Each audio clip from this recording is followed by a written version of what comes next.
Assalamualaikum warahmatullahi wabarakatuh. Yang terhormat Bapak Yudhistira SSI MKOM selaku dosen mata kuliah Sistem Berbasis Pengetahuan dan juga teman-teman semua. Perkenalkan, kelompok kami yaitu kelompok 4 yang beranggotakan saya Malinda Pratiwi, Muhammad Bayu Ilham Yulianto, dan Anika Agustini. Izinkan saya pada kesempatan kali ini untuk mempresentasikan materi backward chaining. Backward chaining adalah strategi pengambilan keputusan atau kesimpulan dengan mencocokkan fakta atau pernyataan yang dimulai dari bagian sebelah kanan atau den lebih dahulu. Dengan kata lain, penalaran dimulai dari hipotesis terlebih dahulu. Dan untuk menguji kebenaran hipotesis tersebut harus dicari fakta-fakta yang ada dalam basis pengetahuan. Kemudian, sifat backward chaining yaitu program dimulai dengan tujuan atau goal yang diverifikasi, apakah bernilai true atau false. Kemudian, melihat rule yang mempunyai goal tersebut pada bagian konklusinya, lalu mengecek pada premis dari rule tersebut untuk menguji apakah rule tersebut terpenuhi atau bernilai benar. Yaitu pertama dicek apakah ada assertion-nya, dan jika pencarian di situ gagal, maka S akan mencari rule lain yang memiliki konklusi yang sama dengan rule pertama tadi. Tujuannya adalah membuat rule yang kedua terpenuhi atau satisfy.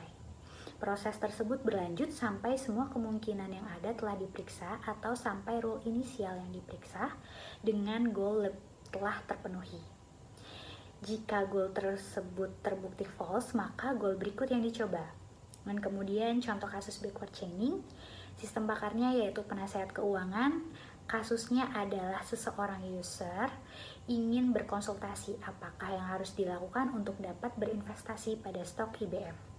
Variabel-variabel yang digunakan adalah A. Memiliki uang 10.000 US dollar untuk investasi, B. Berusia kurang dari 30 tahun, C. Tingkat pendidikannya level college, D. Pendapatan minimum per tahun yaitu 40.000 US dollar, E. Investasi pada bidang sekuritas atau asuransi, E. Investasi pada saham pertumbuhan atau growth stock, G. Investasi pada saham IBM.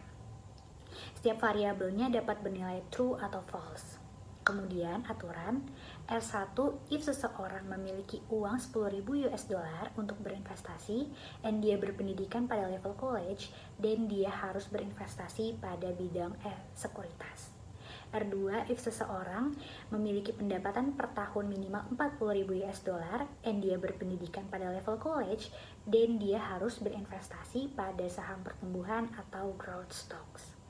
R3 yaitu if seseorang berusia kurang dari 30 tahun dan dia berinvestasi pada bidang sekuritas dan dia sebaiknya berinvestasi pada saham pertumbuhan. R4 yaitu if seseorang berusia kurang dari 30 tahun dan lebih dari 22 tahun dan dia berpendidikan college. R5 yaitu if seseorang ingin berinvestasi pada saham pertumbuhan dan saham yang dipilih adalah saham IBM. Kemudian penelusuran berdasarkan aturan. R1 yaitu if A and C dan E.